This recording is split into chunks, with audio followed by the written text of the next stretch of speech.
बिस्मिल्लाहिर्रहमानिर्रहीम। अस्सलाम वालेकुम। आज की वीडियो में आपको दिल की बीमारियों से मुताल्लिक जो रिस्क फैक्टर है उसमें से बहुत ही एक अहम रिस्क फैक्टर उसके बारे में इंकशाफ करूँगा। बल्कि इसका जो हाई ब्लड लेवल है और इससे बहुत सारी जो वजूहात है बीमारियाँ जो पैदा होती हैं उसके बारे में बताऊँगा। इसको बहुत इंतहाई आसान अल्फाज में और आसान तरीके से पेश करूँगा कि हेल्थ प्रोफेशन के साथ साथ जो आम पढ़े लिखे लोग हैं वो भी इसको समझ सकें। आज से चंद दहाइयाँ पहले एक अमेरिकन पैथोलॉजिस्ट था, उसने ये इंकशाफ किया कि जो ट्रेडिशनल मेडिसिन वालों ने इसकी तरफ कोई अहमियत ना दी बल्कि इसको ना माना और इस पर मुख्तलिफ़ किस्म की पाबंदियाँ भी लगाईं। वक्त गुजरता गया लेकिन इस रिसर्चर ने, उस पैथोलॉजिस्ट ने अपनी जो तहकीक है वो जारी रखी और एक वक्त आया ना सिर्फ मेडिसिन वालों ने इसको रिस्क फैक्टर को मान लिया बल्कि मेडिसिन की जो टेक्स्ट बुक्स है उसमें भी इसका जिक्र आ चुका है। और कुछ स्टडीज़ में माहिर ग़िज़ायात ने ख़ास लेवल से ज़्यादा होने पर 3 से 5 साल के अंदर उस शख्स में या तो हार्ट अटैक या फिर ब्लड प्रेशर्स का जो वगैरह शुरू होने का अंदेशा साबित किया है।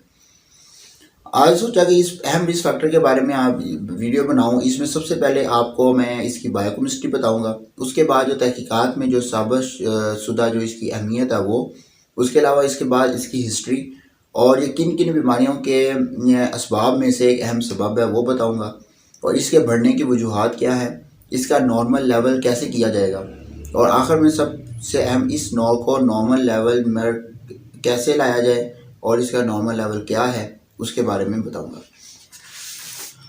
तो जो अहम रिस्क फैक्टर है वो है होमोसिस्टीन। होमोसिस्टीन का ब्लड में हाई लेवल होना।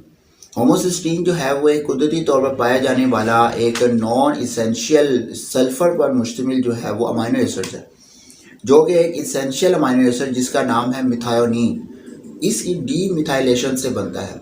तो ये एक प्रोटीन का डेरिवेटिव है जो कि ब्लड में हर वक्त मौजूद रहता है। जब जिस्म की बायोकेमिस्ट्री गैर मतवाजन होती है तो ये जो प्रोटीन का डेरिवेटिव है ये इसका ब्लड में प्लाज्मा में इसका लेवल बढ़ जाता है। होमोसिस्टीन ग़िज़ा से हासिल नहीं किया जाता बल्कि इसकी बायोसिंथेसिस जो है वो मिथायोनीन से होती है। ये एक मल्टी स्टेप प्रोसेस है जो कि जिस्म के हर सेल में वकूअ पज़ीर हो रहा होता है। बहुत सारी तहकीकात ये साबित कर चुकी है कि ब्लड के अंदर होमोसिस्टीन का रेज्ड लेवल दिल और खून की जो नालियों की बीमारियों के लिए एक अकेला ही बहुत अहम रिस्क फैक्टर है। इसके साथ साथ ये दूसरी बहुत सारी बीमारियों का भी एक रिस्क फैक्टर है जिसका जिक्र मैं वीडियो के एंड में करूँगा। मिथायोनीन में एक अहम इसेंशियल अमाइनो एसिड है जो कि फूड से हासिल किया जाता है। यह गोश्त में, मछली में और अंडे में मौजूद होता है। मिथायोनीन जिस्म के अंदर मेटाबोलाइज होगा फाइनली एक नॉन इसेंशियल अमाइनो एसिड जिसे सिस्टीन कहते हैं, ये उसमें कन्वर्ट हो जाता है। मिथायोनीन को अपने अंदर मेटाबॉलिज्म के फाइनल स्टेप में विटामिन B6 की ज़रूरत होती है ताकि वो सिस्टीन में कन्वर्ट हो सके। लेकिन जब विटामिन B6 मुनासिब मिक़दार में ना मिल रहा हो और तो ये होमोसिस्टीन में कन्वर्ट हो जाता है जो कि जिस्म के लिए टॉक्सिक होता है और यही कोलेस्ट्रॉल और फैट्स की जो ब्लड वेसल में डेपोजिशन को प्रमोट भी करता है। और ये कैसे करता है?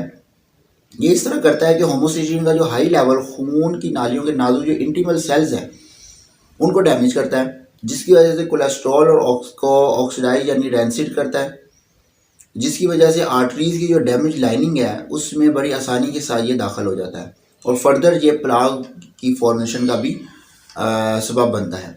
होमोसिस्टीन खून में अमाइनो एसिड की एक ऐसी किस्म है जो कोलेस्ट्रॉल की तरह ऑक्सीडाइज होता है और फ्लड की तरह फ्री रेडिकल्स यानी कि सुपर ऑक्साइड वगैरह निकलते हैं।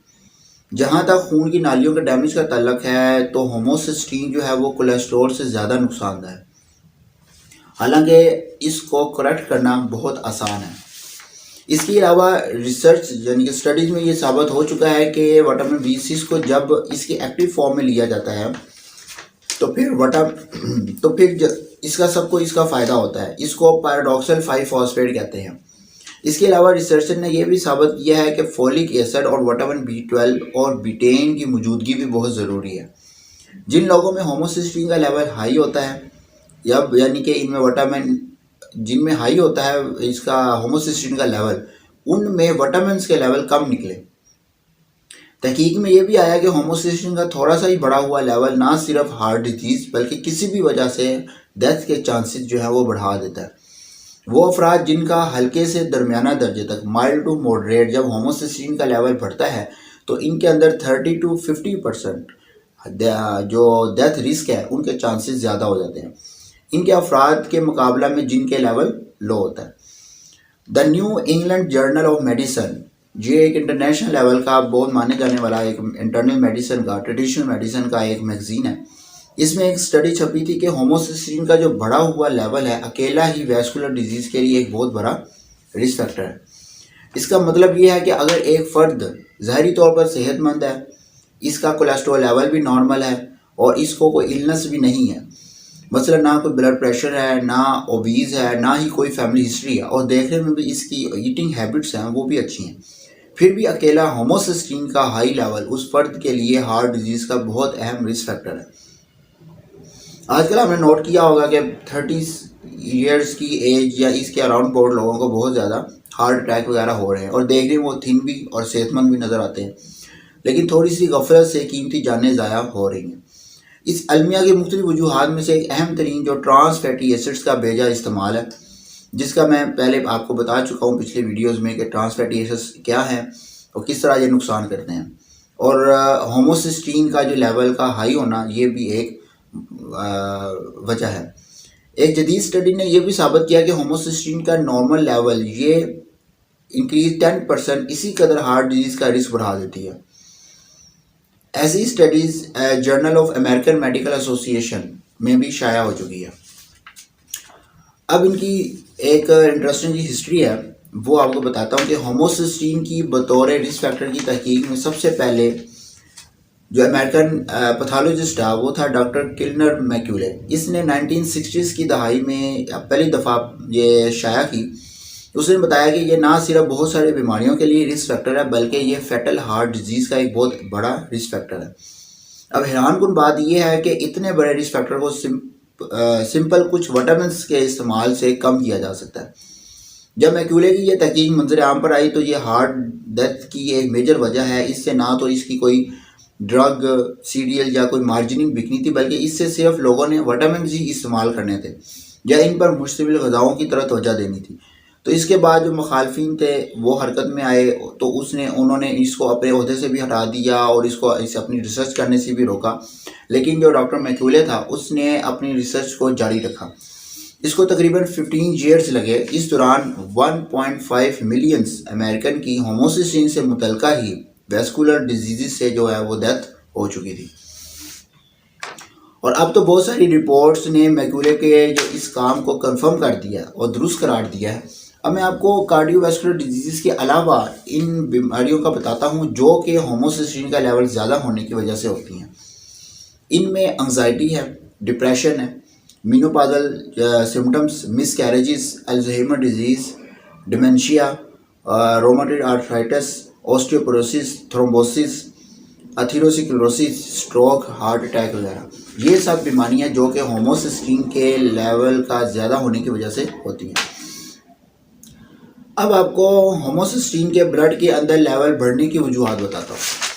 अब ये क्यों बढ़ता है, होमोसिस्टीन का लेवल क्यों ज़्यादा होता है? इसमें यह है कि मखसूस विटामिन्स की जो है वो कमी हो जाना, डेफिशिएंसी ऑफ विटामिन्स। और कौन से विटामिन्स हैं? वो है विटामिन B1, B6, B12 और B10।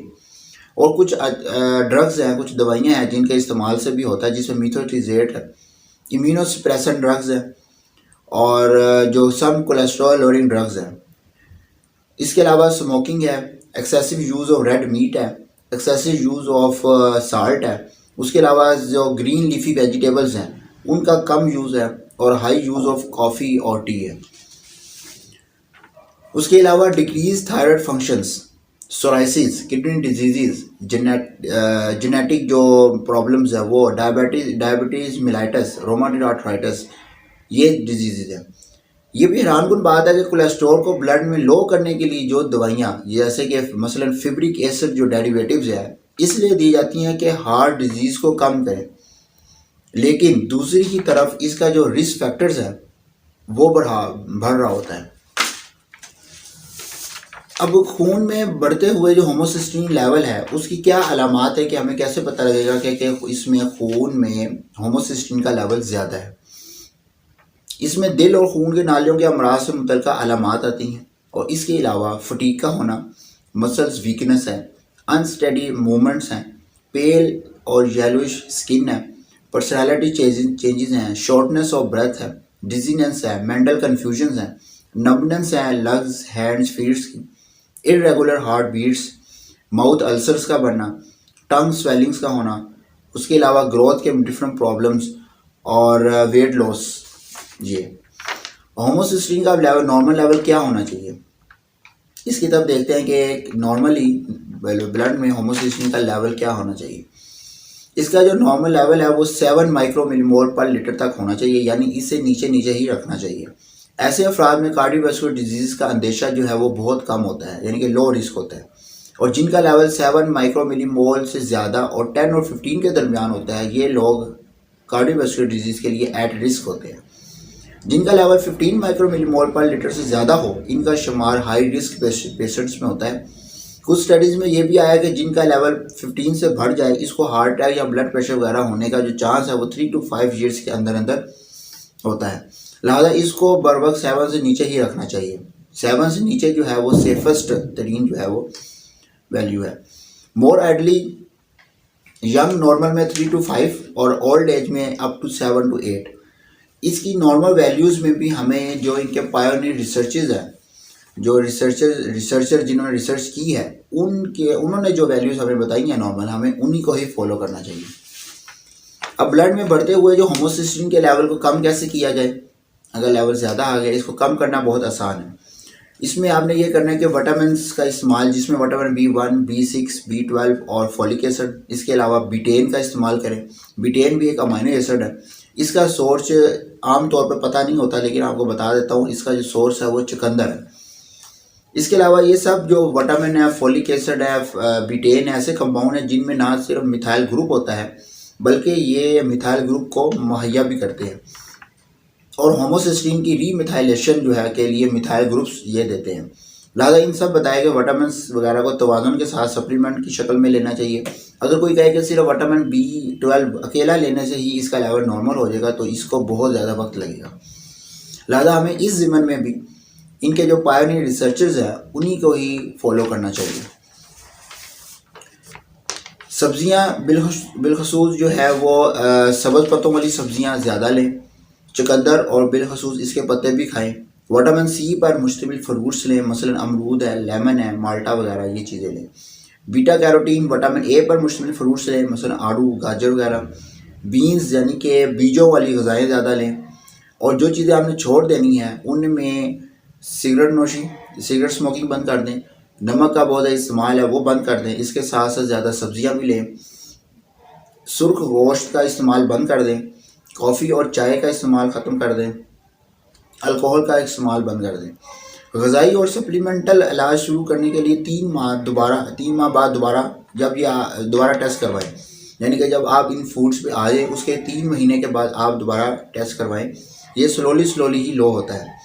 अब देखें आपने कितनी नुकसानदा चीज़ है होमोसिस्टीन का लेवल का ज़्यादा होना, कितनी पीछे बायोकेमिस्ट्री चल रही है और कितनी पीछे लंबी रिसर्चेज है, लेकिन इस लेवल का हाई हो जाने से कितनी ख़तरनाक बीमारियां, हार्ट डिजीज़ का, ब्लड प्रेशर का और इसके अलावा बहुत सारी जो बीमारियां हैं जो बताई हैं उनके चांसेस ज़्यादा हो जाते हैं।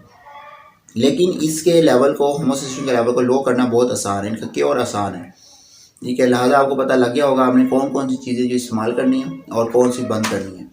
Thank you very much.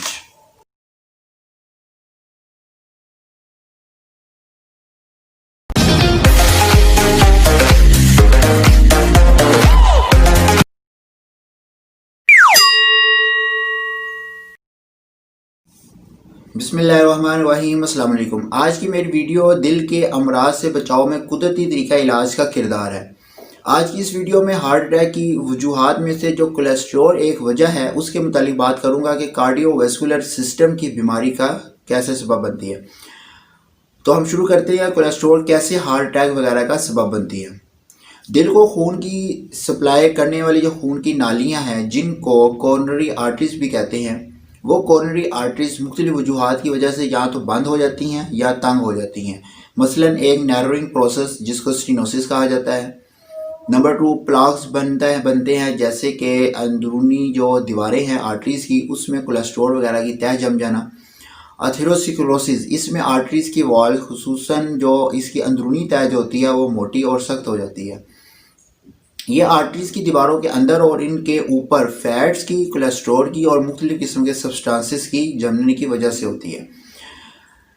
नतीजतन इन आर्टरीज में खून का बहाव कम हो जाता है और दिल को ऑक्सीजन की सप्लाई कम हो जाती है, जिसकी वजह से सीने में दर्द पैदा होता है। इसको अंजाइना कहा जाता है। जब आथेरोस्क्लेरोसिस यानी कि फैटी बिल्डअप इतना ज़्यादा हो कि कोरोनरी आर्टरीज मुकम्मल तौर पर ब्लॉक हो जाए तो इससे मुतलका दिल के एरिया को ऑक्सीजन नहीं मिलती और वो डेड हो जाता है। इसे हम हार्ट अटैक कहते हैं। और ये कि fatty substances Aahista Aahista deposit होते हैं और कई सालों के बाद जाकर खून की सप्लाई बंद होती है। अथेरोस्क्लेरोसिस से जो मुतासरा लोगों में क्लॉट्स बहुत जल्दी बनते हैं। जब एक क्लॉट यानी कि थ्रोम्बस कोरोनरी आर्टरी को ब्लॉक करता है और मुतलका जो रीजन में खून की सप्लाई कम कर देता है तो इससे को कोरोनरी थ्रोम्बस कहते हैं। क्लॉट्स बनने में बाज़ दफ़ा चंद मिनट्स लगते हैं और हत्ता कि ये उन यंग्स में भी बन सकते हैं जिनमें अथेरोस्क्लेरोसिस अभी बहुत ज़्यादा नहीं भी बनी होती।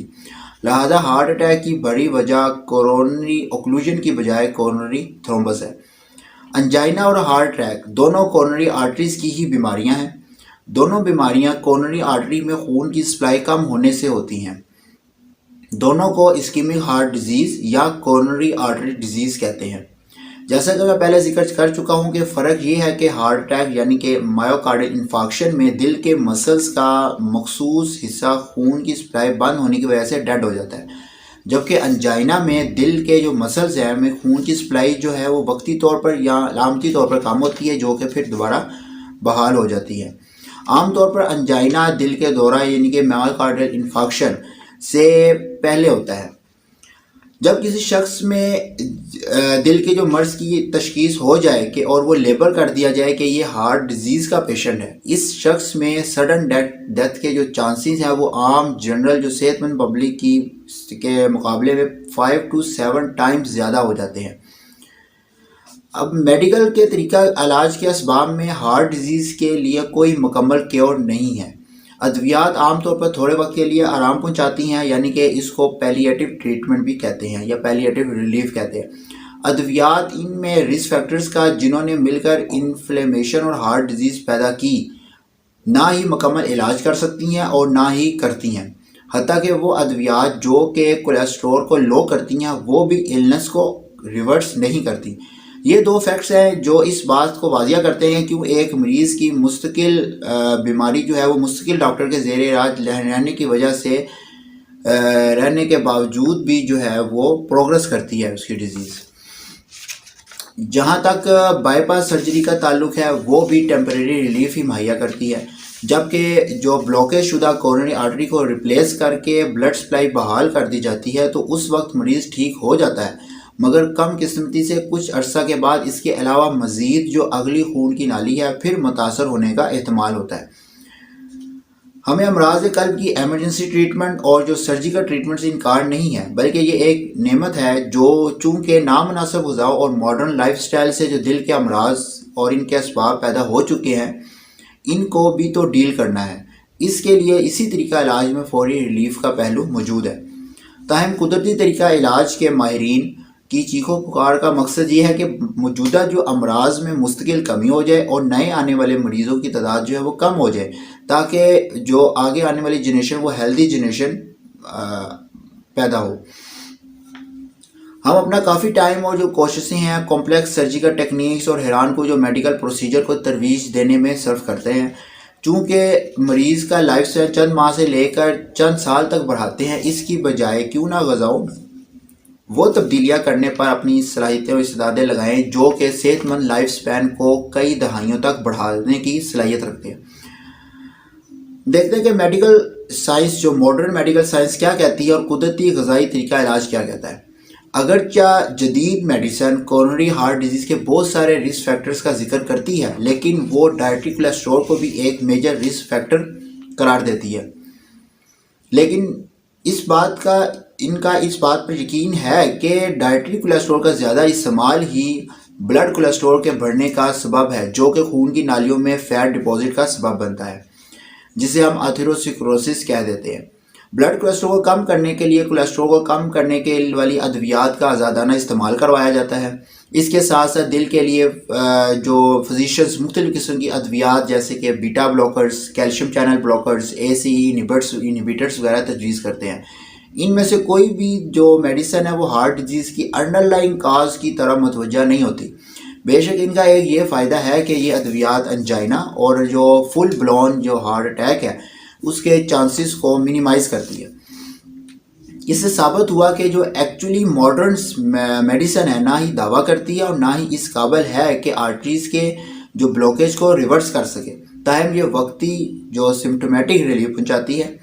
लेकिन ये बेशक भी एक नेमत डेफिनेटली है, जैसा कि मैं पहले जिक्र कर चुका हूँ। बेशतर इसके कि हम वीडियो के दूसरे पार्ट पर जाएं जिसमें आपके वो सामने रियलिटीज़ रखी जाएं कि ब्लड कोलेस्ट्रॉल के बढ़ने में एज अ होल ग़ज़ा का ताल्लुक नहीं है, बल्कि इसकी कुछ और वजूहात भी हैं। मैं आपका कोलेस्ट्रॉल के बारे में वो खौफ दूर करूँगा जो साल साल से अमूमी लोगों हत्ता के मेडिकल के शोबा से भी वाबस्ता जो अफराद हैं और लेटेस्ट लूम से कनेक्टेड नहीं है, उनमें भी पाया जाता है। कोलेस्ट्रॉल को हमारे जिस्म का दुश्मन करार दिया जाता है और ये डिसइंफॉर्मेशन साल साल से जो पब्लिक के दिमागों में डाली जा रही है, जबकि हकीकत जो है वो बिल्कुल इसके ऑपोजिट है। अब कोलेस्ट्रॉल का हमारे जिस्म में क्या रोल है, अब इसको मैं ज़रा मुख्तसरन जो है वो बयान करूँगा तो आप हैरान होंगे और इस फैक्ट को मानने के रेडी हो जाएंगे कि इसका मकबूल इस्तेमाल हमारे जिस्म के लिए कितना ज़रूरी है। मेडिकल साइंस के तमाम शुबाजात से इस जो लोग हैं इस बात पर मुतफिक होंगे कि लाइफ को बरकरार रखने के लिए कोलेस्ट्रॉल बहुत ज़रूरी है, क्योंकि ये जिस्म के अंदर वाइटल्स जो फंक्शंस हैं वो काम सर अंजाम देती है। अब ये कहाँ कहाँ पे कोलेस्ट्रॉल यूज़ होता है, ब्रेन और जो हमारा नर्वस सिस्टम है उसकी नॉर्मल ग्रोथ और उसकी बढ़ोतरी के लिए कोलेस्ट्रॉल बहुत ज़रूरी होता है। नंबर 2, कोलेस्ट्रॉल एक बुनियादी बिल्डिंग ब्लॉक का रोल अदा करता है जिससे जिसमें में बहुत सारे हार्मोन्स वगैरह बनते हैं। कौन से हार्मोन्स बनते हैं? एड्रिनल हार्मोन्स, जिनमें एल्डोस्टेरोन जो कि ब्लड प्रेशर को कंट्रोल करता है, हाइड्रोकोर्टिसोन जो कि जिस्म का कुदरती स्टीरॉयड है, इसके अलावा टेस्टोस्टेरोन, ईस्ट्रोजिन और प्रोजेस्टेरोन वगैरह। अगर आपके जिस्म में कोलेस्ट्रॉल की मकबूल मिकदार ना हो तो आपका जिस्म मुनासिब मिकदार में हार्मोन्स नहीं बनाएगा। नंबर 3, कोलेस्ट्रॉल जो कि है वो बाइल एसिड का भी एक अहम रुकन है। नंबर 4, कोलेस्ट्रॉल के बगैर हम जो इसेंशियल फैट सोलेबल विटामिन जो कि vitamin A, vitamin D, vitamin E और विटामिन के वो दुरुस्त तरीक़ा पर अब्जॉर्ब नहीं हो सकते। इसके अलावा स्किन की जो सेहत है उसमें भी कोलेस्ट्रॉल का अहम रोल है। जिल्द में विटामिन D3 का प्रिकर्सर है भी है जो कि जब जिल्द पर धूप पड़ती है तो ये विटामिन D बनने में रोल अदा करता है। जिस्म के टिश्यू की नॉर्मल ग्रोथ और रिपेयर में इसका बहुत अहम रोल है, चूँकि हर सेल मेम्ब्रेन और सेल्स के अंदर जो ऑर्गेनेलिज हैं उनमें भी कोलेस्ट्रॉल काफ़ी मिकदार में पाया जाता है। तो इस मुख्तसर तफसील से आपको आइडिया हो गया होगा कि कोलेस्ट्रॉल हमारे जिस्म में क्या क्या किरदार अदा करता है और कोलेस्ट्रॉल से सेहत के ख़राब होने का खौफ कि इससे बचना चाहिए आप अपने दिमाग से निकाल दें। इसका शुमार इंसानी सेहत के लिए नुकसानदा ग़िज़ाओं में नहीं होता, बल्कि कोलेस्ट्रॉल का अच्छी सेहत के लिए बहुत ज़रूरी है। इसके बगैर इंसान ज़िंदा नहीं रह सकता। कोलेस्ट्रॉल के बगैर टिश्यू की मजबूती और जो स्टेबिलिटी है वो भी ख़त्म हो जाती है और वो बहुत जल्द इन्फेक्शन हत्ता के मलिग्नेंसी का शिकार हो जाते हैं। हकीकतन कोलेस्ट्रॉल का एक ख़ास लेवल से कम होना किसी भी जो सीरियस इलनेस जो है वो उसकी साइन होता है, एक वाजिया साइन होता है। मसलन कैंसर या अपाहिज कर देने वाली जो जोड़ों की सोजश है, जैसे कि क्रिपलिंग आर्थराइटिस का भी कहते हैं, वो भी उसकी वजह बनती है। बस कोलेस्ट्रॉल का खौफ जो है वो दिल से निकाल दें। इसका ख़ास लेवल तक का होना अच्छी सेहत के लिए बहुत ज़रूरी है। अब जैसे कि मैं पहले जिक्र कर चुका हूँ कि ब्लड कोलेस्ट्रॉल बढ़ने की जो रियल वजह है वो डाइटरी फैट्स नहीं है।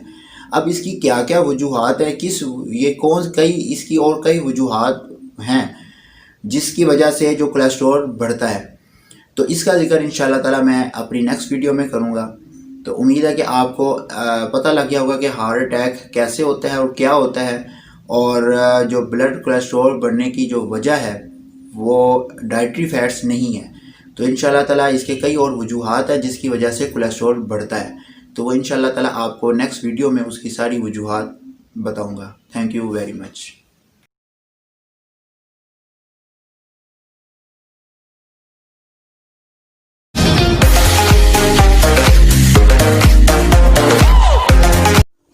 बिस्मिल्लाहिर्रहमानिर्रहीम, अस्सलाम वालेकुम। एक जर्मन फ़िलासफ़र ने एक बात कही है और वो बहुत ही कमाल की बात कही है। उसने कहा है कि 3 मरहले आती हैं किसी भी सच्चाई के बारे में। जब एक दफ़ा सच्चाई को सुना जाता है तो उस पर हंसी उड़ाई जाती है। फिर एक मरहला आता है कि उस सच्चाई के अगेंस्ट जाया जाता है, और तीसरा मरहला ये आता है कि उस सच्चाई को जो है, उस फैक्ट को कबूल कर लिया जाता है। इसी तरह ही इस वीडियो का जो टॉपिक है वो भी इसी तरह ही है कि इन्हीं मरहलों में से गुज़र के आया है। आजकल के दौर में ये अब तीसरे मरहले पे है कि अब इसको एक्सेप्ट कर लिया गया है। साइंस ने भी एक्सेप्ट कर लिया है, रिसर्चेस में भी आ चुका है। हाँ, कुछ लोग जिनको इल्म नहीं, या जो लेटेस्ट जो रिसर्च के साथ मुंसलिक नहीं है, उनको नहीं पता या उन्होंने एक्सेप्ट नहीं किया। आज इस वीडियो में एक अहम मसला डिस्कस करूंगा कि हर तरफ ये सवाल भी पूछा जाता है कि कौन सा कुकिंग ऑयल, कौन सा जो फैट्स हैं, कौन सी वो हम यूज़ कर सकें, और वो कौन सी जो फैट्स हैं, कुकिंग ऑयल्स हैं जो कि सेहत के लिए भी फ़ायदेमंद हैं, और उसके अलावा ख़ास तौर पर दिल के लिए कौन सी फ़ैट और ऑयल मुफीद है।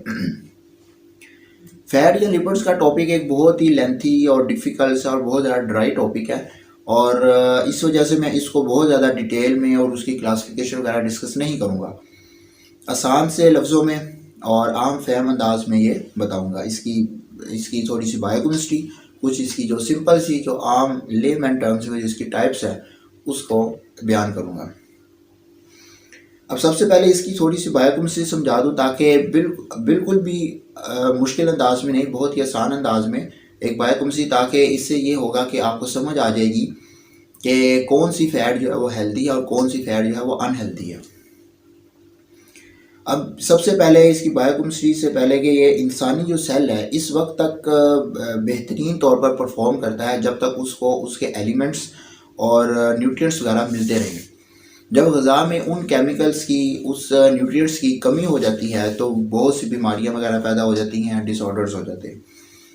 आम मफ़हूम में चिकनाइयाँ यानी फ़ैट्स और लिपिड्स में 2 चीज़ें शामिल होती हैं। एक को फ़ैट कहा जाता है और दूसरे को ऑयल कहा जाता है। दोनों एक दूसरे से मुख्तलिफ है। Fat is a different thing, oil is a different thing. अब आम ज़ुबान में फ़ैट से मुराद एनिमल फ़ैट और ऑयल से मुराद वेजिटेबल ऑयल। दूसरा जो फ़र्क है वो ये है कि जो फ़ैट है वो रूम टेम्परेचर पर सॉलिड होते हैं, और जो ऑयल है वो रूम टेम्परेचर पर लिक्विड होता है। अब चिकनाइयों की हकीकी तौर पे 2 इसकी टाइप्स हैं। एक है सैचुरेटेड फ़ैट और एक है अनसैचुरेटेड फ़ैट। जो तीसरी किस्म फ़ैट्स की डिफरेंट बुक्स में भी, रिसर्चेस में भी आपको मिलेगी, वो तीसरी किस्म है वो ट्रांस फैटी एसिड्स है। ये अननेचुरल फैटी एसिड है जिनको पिछली जो कुछ सालों में सामने आई हैं हाइड्रोजनेशन के प्रोसेस से गुजरने के बाद। यह हाइड्रोजनेशन का प्रोसेस होता है जिससे ये जो फैट्स है वो ट्रांस फैटी एसिड्स बनी है। अब इनकी थोड़ी थोड़ी जो है वो डिटेल। सैचुरेटेड फैट्स या सैचुरेटेड फैटी एसिड्स, ये वो चिकनाइयाँ होती हैं जिनकी हाइड्रोकार्बन चेन में इंडिविजुअल कार्बन एटम्स के दरमियान कोई डबल बॉन्ड नहीं होता। मसलन इसकी जो एग्जांपल्स है वो है बटर है, देसी घी है, कोकोनट ऑयल है, चिकन है, और डेयरी की जो मसनूआत है जिसके अंदर दूध और पनीर वगैरह है, ये इसकी एग्जांपल्स हैं। सेकेंड टाइप है अनसैचुरेटेड फैट्स। ये ऐसी चिकनाइयाँ होती हैं कि जिनमें हाइड्रोकार्बन्स में इंडिविजुअल कार्बन एटम्स के दरमियान एक या एक से ज़्यादा डबल बॉन्ड मौजूद होता है। इनकी जो एग्जांपल्स हैं जो अनसैचुरेटेड फैट्स में आती हैं वो हैं olive oil, sunflower oil, corn oil, canola oil, उसके अलावा सोयाबीन का ऑयल, तिलों का तेल, बादाम का तेल वगैरह, ये अनसैचुरेटेड फैट्स हैं। Third type trans fatty acids की, ये वो mostly man made third type है जिसमें अननेचुरल जो है वो फैटी एसिड मौजूद होते हैं।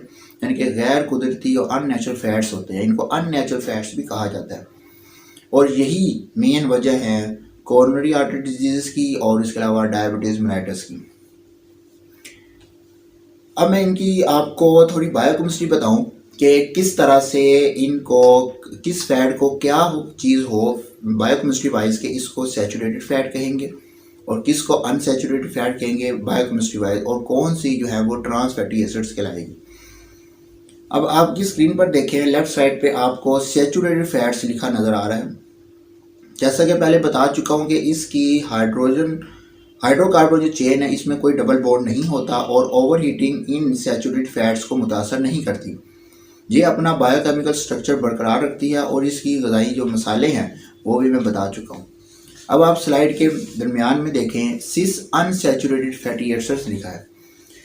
ये बहुत सारे कुदरती तौर पर पाए जाने वाले अनसैचुरेटेड फैटी एसिड्स हैं जिनमें हाइड्रोजन एटम और कार्बन चेन में मौजूद डबल बॉन्ड की एक ही तरफ मौजूद है। हाइड्रोजन एटम जो है वो कार्बन चेन में जो मौजूद डबल बॉन्ड है उसकी एक ही तरफ मौजूद है। कन्फिगरेशन जो है, इसकी कन्फिगरेशन को सिस कन्फिगरेशन कहा जाता है।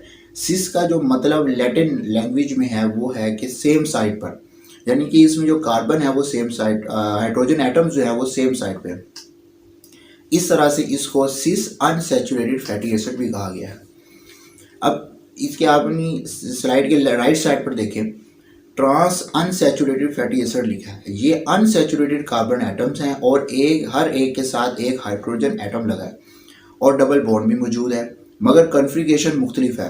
वो ट्रांस है यानी डबल बॉन्ड के साथ वाले कार्बन एटम पर जो हाइड्रोजन एटम लगे हैं वो कार्बन चेन के ऑपोजिट साइड पर लगे हैं, तो ये अननेचुरल हो गया। ट्रांस फैटी एसिड जो है वो अननेचुरल फैट्स की वो किस्म है जो हाइड्रोजनेशन के दौरान बनती है।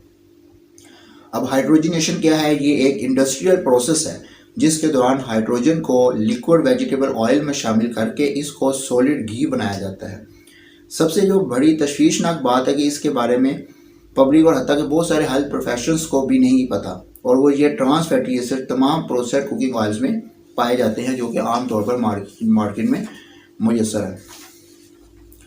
अब हाइड्रोजनेशन और ओवर हीटिंग से बहुत सारे डबल बॉन्ड जो है वो केमिकली जो है सैचुरेटेड नहीं बनते, बल्कि ये इनको ट्विस्ट कर देती है और हाइड्रोजन एटम जो है वो कार्बन चेन की मुख्तलिफ साइड्स पर चले जाते हैं, जैसा कि मैं अभी बता चुका हूँ, और इस कन्फिगरेशन को ट्रांस कहते हैं। ये ग़िज़ाई तहकीक में बहुत बड़ा एक ब्रेक थ्रू है, बल्कि था भी, क्योंकि ये अब लेटेस्ट कोई नई बात नहीं है, कई कुछ साल पहले भी इसकी रिसर्च आ चुकी है और इसमें लेटर रिसर्च भी इससे मुंसलिक अक्सर हेल्थ प्रोफेशनल्स सनाशा भी हैं। अब लिक्विड वेजिटेबल्स ऑयल को प्रोसेस करने का ये फ़ायदा तो है कि इनकी जो शेल्फ़ लाइफ है वो बढ़ जाती है, मगर हेल्थ के लिए ये एक ख़तरनाक भी हैं, पॉइजनस हैं और ये बीमारियां काज करते हैं। अब ट्रांस फैटी एसिड के जो मुख्तलिफ असरात हैं जो इनके, और इनके जो ट्रांस फैटी एसिड के बारे में है, इवन के ये MBBS की मुख्तलिफ बुक्स जो बायोकेमिस्ट्री की, लिपन कोट, हार्पर, इसके अंदर भी बाकायदा इनका टॉपिक है और इसके बारे में बताया गया है, लेकिन आमतौर पर इस पर इतनी ज़्यादा वो तवज्जो नहीं दी जाती। अब जो ऑयल्स कमर्शियली जो मार्केट में मुयसर हैं, उनके ऑयल की प्रोसेसिंग के 3 मराहल होते हैं। ऑयल कैसे प्रोसेस होता है मार्केट में, इंडस्ट्री के अंदर किस, जो मार्केट में अवेलेबल ऑयल्स है वो इंडस्ट्री में किस तरह से प्रोसेस हुए हैं। इनके जो 3 टाइप्स हैं, नंबर 1 ये कि 3 इनको कहेंगे आप स्टेप्स कहेंगे। एक होता है रिफाइंड, नंबर 2 इज़ ब्लीच्ड किया जाता है, और 3 ये कि डीऑडराइज किया जाता है। जब वेजिटेबल ऑयल को डीऑडराइज किया जाता है तो इसको एक ख़ास जो है अरसे तक जो है वो तकरीबन 200 डिग्री टेम्परेचर तक जो है उसको अंडर वैक्यूम रखा जाता है। इस हाई टेम्परेचर पर रहने की वजह से बहुत से जो अनसैचुरेटेड फैटी एसिड्स हैं वो ट्रांस फैटी एसिड्स में कन्वर्ट हो जाते हैं। अब आपको पता चल गया होगा कि जो नेचुरल फैट्स हैं या ऑयल्स हैं वो कौन से होते हैं और अननेचुरल फैट्स कौन से होते हैं। अब आपको ये बताता हूँ कि जो अननेचुरल फैट्स हैं, जो ट्रांस फैटी एसिड्स हैं, वो किस तरह से नुकसान पहुँचाते हैं, किस तरह से वो ये coronary artery disease, diabetes mellitus वो किस तरह से काज करते हैं। ट्रांस फैटी एसिड्स आखिर क्यों नुकसानदेह हैं, ये बात समझने के लिए आपको थोड़ा सा सेल मेम्ब्रेन का स्ट्रक्चर बताता हूँ। जो ह्यूमन सेल है उसकी जो वॉल है बाहर वाली, उसको सेल मेम्ब्रेन कहा जाता है। इसमें ये क्या होता है कि अब पहली बात ये कि ये कोई नई बात नहीं है कि किस तरह से ट्रांस फैटी एसिड जो है वो किस तरह से हम बीमारियां काज कर रहे हैं, सेल के ऊपर किस तरह से वो हम असर कर रहे हैं। ये मुख्तलिफ मेडिकल की जो बायोकेमिस्ट्री बुक्स हैं, टेक्स्ट बुक और बायोकेमिस्ट्रीज है, उसके अंदर भी मौजूद है। उसके अलावा गूगल पे मुख्तलिफ पेपर्स और रिसर्चेस पढ़ी हुई हैं, ये जिससे आपको ये पता लग जाएगा। अब ये अननेचुरल फैट जो है वो कैसे हमारी सेलुलर जो ग्रोथ है उसको बदल रही है और किस तरह से बीमारियों का सबब बन रही है। इंसानी जिस्म के जो सेल हैं उनकी सेल मेम्ब्रेन है वो मोस्टली ऑयल्स पर मुश्तमिल होती है और इसके साथ साथ प्रोटीन और कार्बोहाइड्रेट्स भी मौजूद होते हैं। सेल मेम्ब्रेन में फास्फोलिपिड जो है बाई लेयर होती है।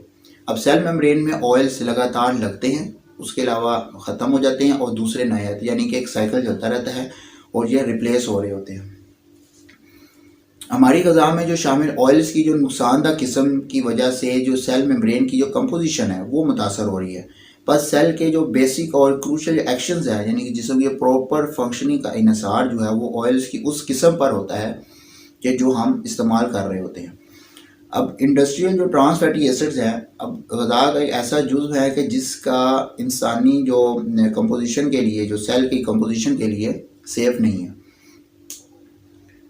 यानी कि अब हम उस ये नहीं कह सकते कि जो ट्रांस फैटी एसिड का ये वाला लेवल है कि इतने लेवल तक इस्तेमाल की जाए तो ये नुकसानदा नहीं है, इससे जब बढ़ा दिया जाए तो वो नुकसानदा है। इसकी जो कट वैल्यू है वो ज़ीरो है, यानी कि इसको थोड़ा सा भी इस्तेमाल करना हो या ज़्यादा इस्तेमाल, दोनों तरह से ही वो नुकसानदा है।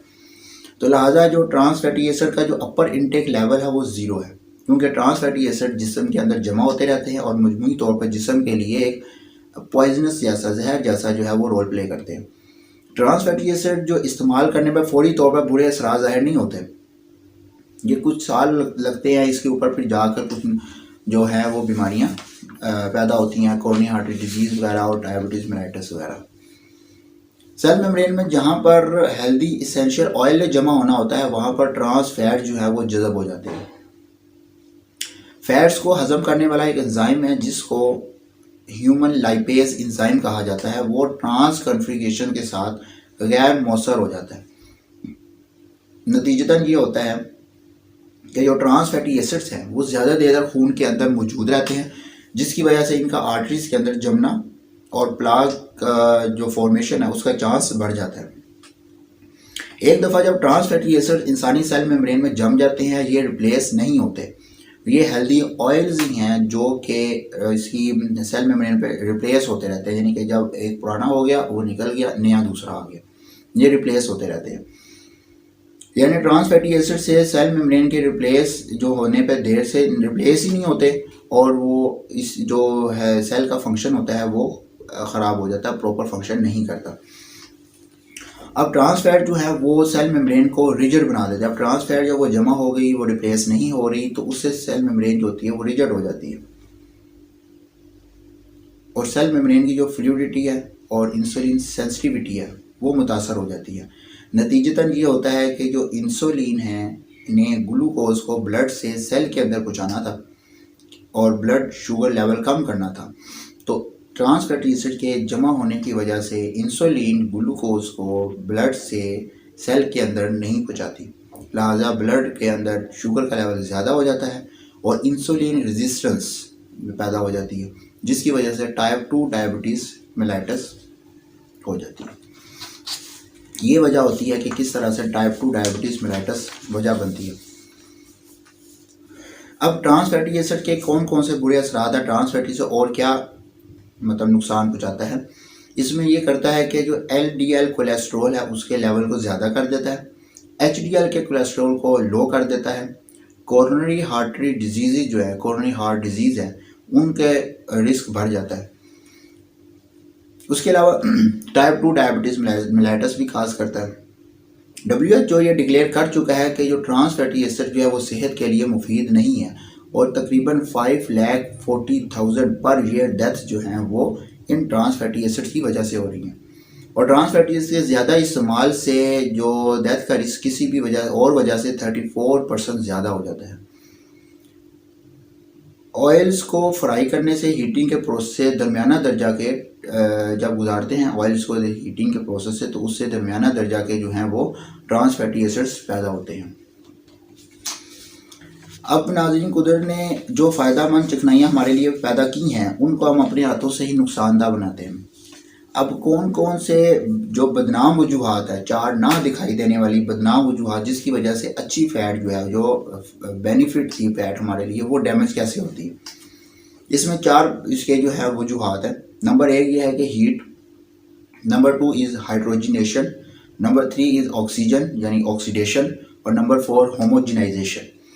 पहली दो का मैं आपको पहले बता चुका हूँ कि हीट और हाइड्रोजिनेशन किस तरह से फ़ैट को ख़राब कर रही है, और अब ऑक्सीडेशन के बारे में बताता हूँ कि किस तरह से ऑक्सीडेशन होती है और कैसे ये नुकसानदायक है।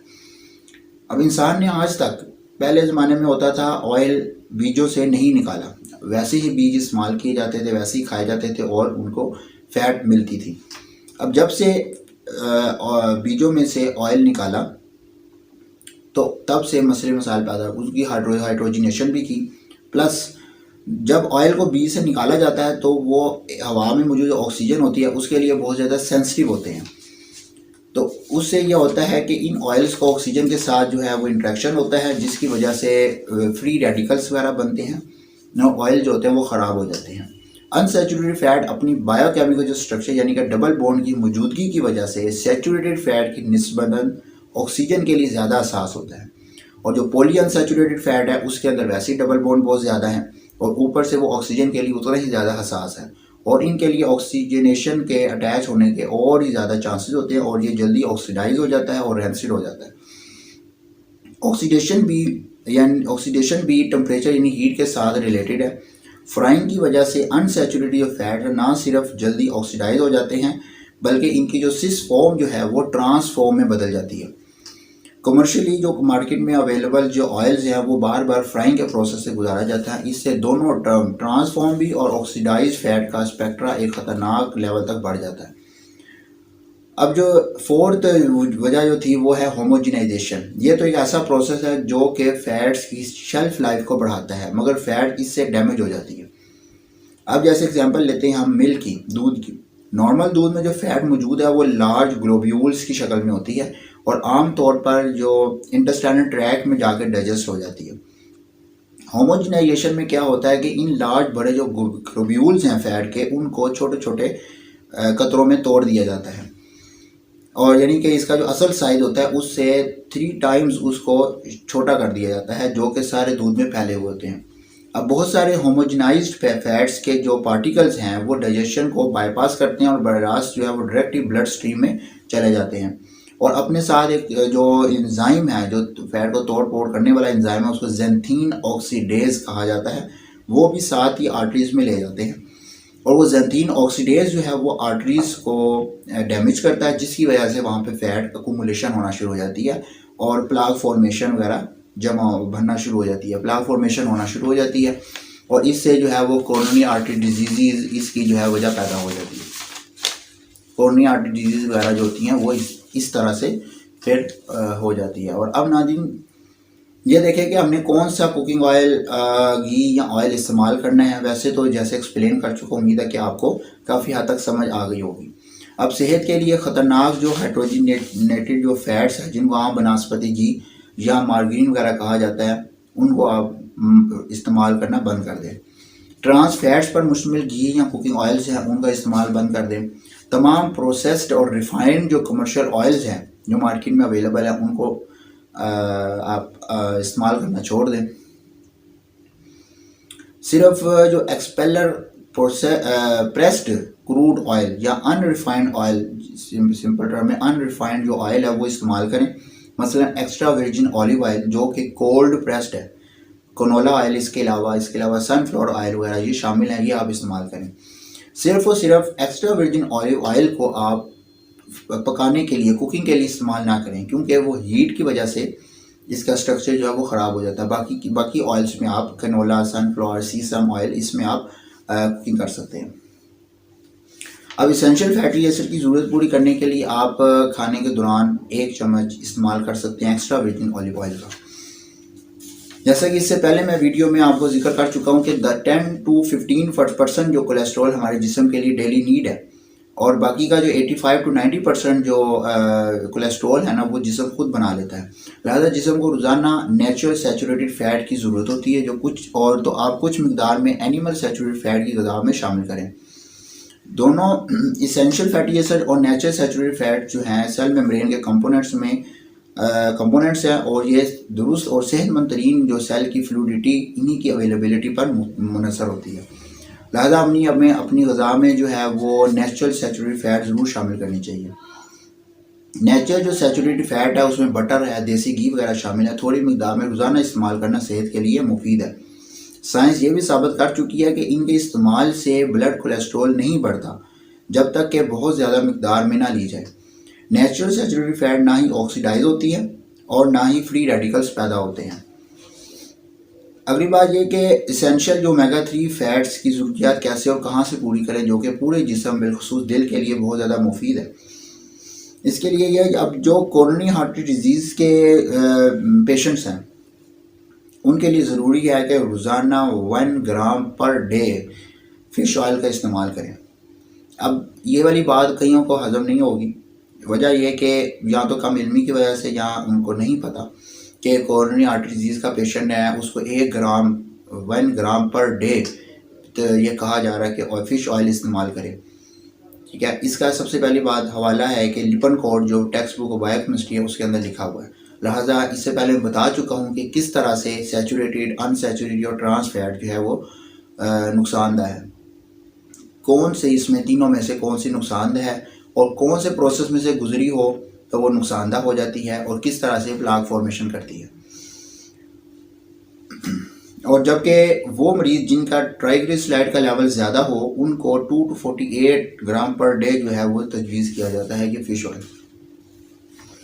कोल्ड वेदर फ़िश और इसका ऑयल ओमेगा 3 का बेहतरीन ज़रिया है।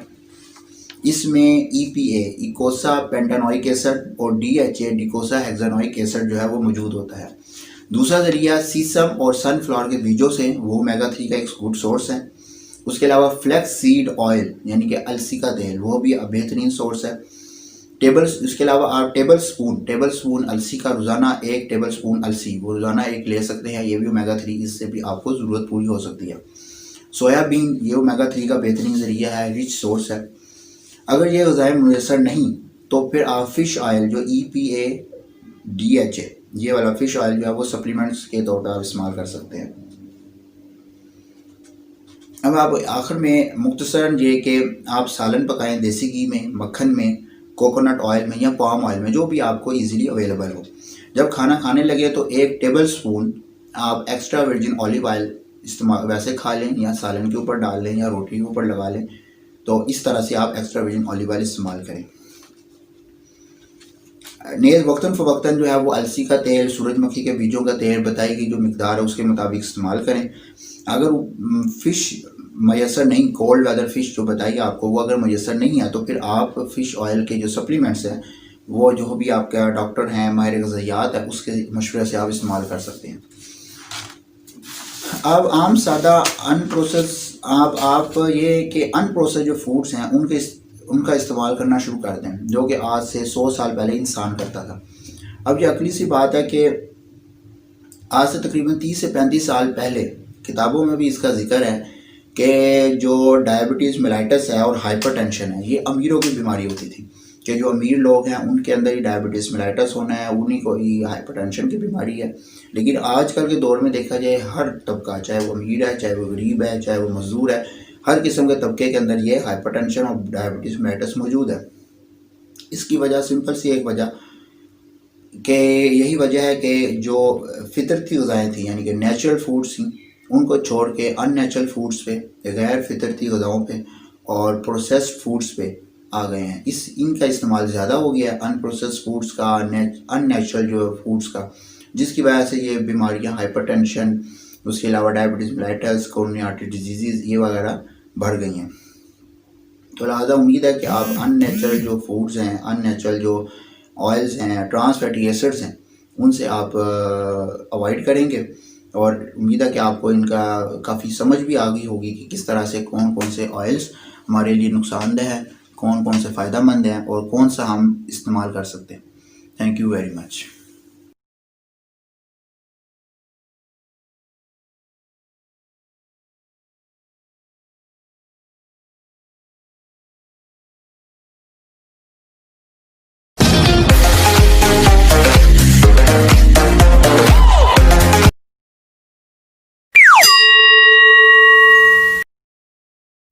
बिस्मिल्लाहिर्रहमानिर्रहीम, अस्सलाम वालेकुम। आज की मेरी वीडियो बालों से मुतालिक है। बहुत सारा लोगों का ये कॉमन मसला होता है कि उनके बाल बहुत जल्दी गिरना शुरू हो गए हैं, बारीक है और उनकी जो हेल्थ है हेयर की वो अच्छी नहीं है। तो आज की मेरी वीडियो उनके लिए स्पेशली है और इस वीडियो में मैं आपको उन वजूहात के बारे में बताऊंगा कि क्या वजूहात होती हैं कि जिसकी वजह से बाल ख़राब हो जाते हैं और इसके अलावा कौन सी ग़िज़ाई चीज़ें हैं जिनको इस्तेमाल करके हम अपने बालों को जो है वो सेहतमंद, हेल्दी, लंबे, घने और चमकदार रख सकते हैं। इनमें जिन चीज़ों का मैं ग़िज़ाई वजूहात का जो बताऊंगा ग़िज़ाई इलाज, वो ये जिनका ताल्लुक़ किसी बीमारी से या किसी मेडिसिन से ना हो, क्योंकि कुछ बीमारियां हैं, कुछ मेडिसिन हैं जो कि बालों को ख़राब करती हैं, बाल गिरना भी शुरू हो जाते हैं। तो इसमें सबसे पहले वीडियो में स्टार्ट में मैं आपको बालों के स्ट्रक्चर के बारे में बताऊंगा कि क्या स्ट्रक्चर होता है, बाल किस तरह से बनते हैं, इनका ग्रोथ साइकिल क्या है, किस तरह से ये ग्रोथ करते हैं। अब सबसे पहले ये कि बाल जो है वो दो हिस्से होते हैं। नंबर वन, एक hair follicle, second is hair shaft. Hair follicle जो है वो स्किन के अंदर मौजूद होता है, फिक्स होता है, जो कि बालों को स्किन के अंदर फिक्स करता है। इसके फर्दर आगे दो पार्ट्स होते हैं। नंबर वन है hair papilla, second is hair bulb. अब जो हेयर बल्ब में एक्टिव सेल्स मौजूद होते हैं जो कि हेयर पेपिला के इर्द गिर्द हेयर को ग्रोथ करते हैं और हेयर पेपिला के ज़रिए ही हेयर फॉलिकल को ब्लड सप्लाई भी दी जाती है, जिससे बालों की जो ग्रोथ है वो अच्छी होती है। सेकंड पार्ट जो है वो हेयर शाफ्ट है। ये वो हिस्सा है जो कि हमें स्किन से बाहर नज़र आता है। इसके इर्द गिर्द जो है वो सख्त केराटिन प्रोटीन की एक लेयर होती है जो कि इसकी हिफाजत भी करती है। ये एक छोटा सा स्ट्रक्चर है मुख्तसर सा बालों का। अब इसके बाद मुख्तसरन जो हेयर ग्रोथ साइकिल है उसके बारे में मैं आपको बताता हूँ। हेयर ग्रोथ साइकिल की जो है वो 4 स्टेजेस है। नंबर वन एनाजिन फेज़ है। ये बाल की ग्रोथ का पीरियड होता है। हेयर बल्ब में सेल्स तेज़ी से जो है वो तकसीम होते हैं और नए बालों की ग्रोथ होती है। सेकंड फेज़ जो है वो कैटाजिन फेज़ है। ये फेज़ जो है वो ट्रांजिशनल फेज़ है जिस दौरान बाल की ग्रोथ रुक जाती है और खून की सप्लाई भी डिस्कनेक्ट हो जाती है। इसको क्लब हेयर कहते हैं। थर्ड फेज़ जो है वो टीलोजिन फेज़ है। इस फेज़ में जो क्लब हेयर है गिरने के लिए तैयार होते हैं और नीचे हेयर फॉलिकल से नए बाल बनना शुरू हो जाते हैं। ये भी नेचुरल प्रोसेस होता है और अननोटिस्ड ये मुकम्मल हो जाता है। फोर्थ जो फेज़ है वो है एक्सोजिन फेज़। ये फाइनल स्टेप होता है, बालों के स्ट्रैंड्स अपने अपने हेयर फॉलिकल से रिलीज होकर गिर जाते हैं।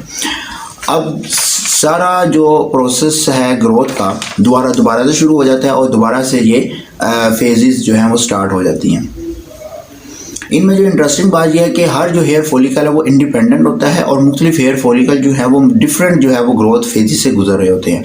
अगर ये मुख्तलिफ ग्रोथ फेजेस से ना गुजरे तो एक ही दम सारे बाल गिर जाए। बालों की जो हेल्दी ग्रोथ के लिए इनको एनोजिन जो फेज़ है ना, इसमें ज़्यादा देर तक गुजारना ज़रूरी होता है। इस दौरान इनको हेल्दी डाइट्स की, हेल्दी लाइफस्टाइल की ज़रूरत होती है। बालों के लिए जो मुफीद ग़िज़ाएँ हैं और जो बाल जल्द को नुकसान देती हैं उनके बारे में बताता हूँ, और जो नुकसान देने वाली ग़िज़ाएँ हैं उनसे आप अवॉइड करें। अब आपको हेयर के स्ट्रक्चर का ही पता चल गया और इसके हेयर का जो ग्रोथ साइकिल है इसके बारे में भी मालूम हो गया। जो फॉलिकुलर बल्ब के जो मैट्रिक्स सेल्स होते हैं इनका टर्नओवर बहुत ज़्यादा हो जाता है, यानी बहुत तेज़ी से बनते हैं और फिर ऐसी ग़िज़ा जिनमें तवानाई की कमी हो, मुख्तलिफ एलिमेंट्स की, प्रोटीन की, एसेंशियल फैटी एसिड्स की, मिनरल्स की, विटामिन्स की, वो भी बालों के मुख्तलिफ मसले मसाइलों का सबब बनते हैं। बालों का बारीक हो जाना, गिरना और अर्ली ग्रेइंग वगैरह का सबब बनते हैं। अब मैं आपको उन ग़िज़ाओं के बारे में बताता हूँ कि जिनको आप कंसिस्टेंसी से आप इनको इस्तेमाल करें जो कि हेयर के लिए फ़ायदेमंद है। उनके अंदर मुख्तलिफ़ किस्म के एलिमेंट्स हैं, मिनरल्स हैं, विटामिन्स हैं जो कि हेयर के लिए बहुत ज़रूरी हैं। सबसे पहले जो पहली फूड है वो है आंवला। ये ना सिर्फ इसके बहुत सारे फ़ायदे हैं, चूँकि हम यहाँ पे हम बालों से कंसर्न है, तो इस तरह से मैं वही चीज़ों का बताऊँगा कि जो कि बालों की ग्रोथ के लिए, हेल्थ के लिए ज़रूरी है। आंवला में vitamin C, vitamin E, phosphorus, iron और कैल्शियम बहुत ज़्यादा मिकदार में होता है। विटामिन ई की जो हाई कंसंट्रेशन की वजह से ये हेयर ग्रोथ को बूस्टअप भी करते हैं। विटामिन सी और दूसरे एंटीऑक्सीडेंट्स की जो हाई कंसंट्रेशन की वजह से जिल्द की जो है सर की उसको भी सेहतमंद रखता है। नतीजतन जो डैंड्रफ है वो भी नहीं होने देता और सेहतमंद बालों का भी सबब बनता है। और इस आंवला में विटामिन और मिनरल्स हैं वो जो स्कैल्प की स्किन है इसमें ब्लड सर्कुलेशन को भी बढ़ाते हैं और इस तरह हेयर ग्रोथ जो है वो स्टिमुलेट होती है। अब आंवला को इस्तेमाल करने का क्या तरीका है कि आप आंवला ले लें, उनको ड्राई करके ना उसको उसका पाउडर बना लें और उसका इस्तेमाल करें। आधा चम्मच, हाफ चम्मच जो है वो पानी के साथ इसको खा लें। सेकंड थिंग जो है वो हेल्दी। हल्दी जो है इसके भी बेशुमार फ़ायदे हैं। इसमें भी बहुत सी चीज़ें ऐसी हैं जो कि हेयर को ग्रोथ भी करवाते हैं, उनकी ग्रोथ को स्टिमुलेट करते हैं, उनको हेल्दी रखते हैं। इसका भी इस्तेमाल करने का सिंपल सा तरीका कि आप हाफ चम्मच जो है वो नीम गर्म दूध के साथ ले सकते हैं। जो तीसरी थिंग है वो है एलोवेरा। एलोवेरा ये भी हेयर ग्रोथ को इम्प्रूव करता है और सर पर जो इचिंग होती है, डैंड्रफ होती है, उसको भी रोकता है। एलोवेरा के अंदर भी कैराटिन से मिलते जुलते केमिकल्स होते हैं जो कि बालों को अपनी तरफ से न्यूट्रिएंट्स मुहैया करते हैं और उनको हेल्दी रखते हैं, बालों को लचकदार बनाकर टूटने से भी बचाते हैं। एलोवेरा जो स्किन है सर की उसमें सीबम को भी कम करते हैं। सीबम क्या है? एक ऑयली सिक्रीशंस होती हैं जो कि हेयर फॉलिकल को चिपक कर उसको ख़राब कर देती हैं और हेयर की ग्रोथ में भी रुकावट बनती हैं। इसको भी आप इस एलोवेरा का इस्तेमाल करने का तरीका यह है कि आप इसकी जेल को ऑलिव ऑयल या कोकोनट ऑयल में ब्लेंड कर लें और फिर इसको डायरेक्टली सर पर लगाएं और 1 घंटे के बाद साबुन से धो लें। हफ्ते में 3 या 4 दफ़ा भी इस्तेमाल कर सकते हैं। इन द एंड में आपको कुछ जनरल जो बातें हैं कि जिनसे आपकी बालों की जो सेहत है वो अच्छी रह सकती है वो बताता हूँ। सबसे पहले कि पाबंदी से आप किसी हल्के से शैम्पू के साथ बालों को साफ़ रखें। तरजीहन ये है कि आम जो सोप है, कपड़े धोने वाला सोप या सिंपल जो सोप है, उसके साथ आप सर को धोएं। सर धोने से पहले आप सर पर गाय का दूध भी मल सकते हैं, कुछ देर बाद उसको धो लें। और इसके अलावा प्रोटीन रिच डाइट का आप इस्तेमाल करें। सर पर इसेंशियल्स ऑयल्स लगाएं, जिनका हल्का हल्का मसाज करें, मसलन सरसों का, बादाम का, तिलों का तेल वगैरह, ये अलग अलग करके भी इस्तेमाल कर सकते हैं। इनके मिक्सर काफ़ी मार्केट में मौजूद हैं, आप अच्छी क्वालिटी का लेकर भी इस्तेमाल कर सकते हैं। उसके अलावा प्याज या अदरक का या लहसुन का पानी, इसको भी लेकर आप सर पर मलें और ये भी बालों की सेहत के लिए अच्छा है। पानी भी ज़्यादा से ज़्यादा पिएं जिससे हमें हाइड्रेशन को पूरी रखें। ग्रीन टी बनाकर उसको ठंडी कर लें और उसको भी सर पर रब करें। 1 घंटे के बाद धो लें। इसको भी 2 वीक्स तक कंसिस्टेंसी के साथ इस्तेमाल करें। बार बार बालों को जो स्टीम से ड्राई करना जो है, हीट, वो ना करें। ज़्यादा हेयर ड्रायर का यूज़ जो है वो कम कर दें। स्ट्रेस फ्री रहें, जो क्योंकि स्ट्रेस से भी बालों का जो टूटना और उनकी सेहत पर बुरा असर पड़ता है। लोहे की तारों वाला जो ब्रश है उसको इस्तेमाल ना करें। ऐसी ग़िज़ाएँ इस्तेमाल करें जिसमें प्रोटीन है, विटामिन, मिनरल्स, जिंक, आयरन वगैरह मौजूद हो, उनको इसका इस्तेमाल ज़्यादा करें। स्पिनच है, पालक, इसमें आयरन, प्रोटीन, विटामिन ए, सी वगैरह शामिल होता है जो कि बालों की ग्रोथ के लिए ज़रूरी होता है। पालक में ओमेगा 3 फैटी एसिड्स के अलावा मैग्नीशियम, पोटाशियम, कैल्शियम वगैरह भी अच्छी मिकदार में मौजूद होते हैं। ये भी हेयर ग्रोथ को स्टिमुलेट करते हैं, बालों को अच्छा रखते हैं। डेयरी प्रोडक्ट्स हैं, इसमें बायोटिन की मिकदार ज़्यादा होती है जो कि बालों को गिरने से बचाता है। दूध, दही, अंडा वगैरह इसका भी इस्तेमाल करें।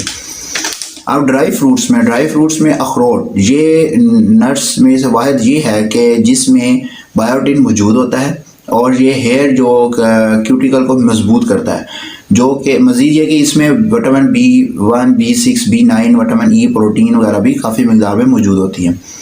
इसके अलावा अमरूद, गावा, इसका भी इस्तेमाल करें। इसमें माल्टे से भी ज़्यादा, मतलब जो सिट्रिक फ्रूट्स हैं उससे भी ज़्यादा इसमें अमरूद में विटामिन सी मौजूद होता है जो बालों को बारीक होने से, गिरने से, खुरदरा होने से, ख़राब होने से बचाता है।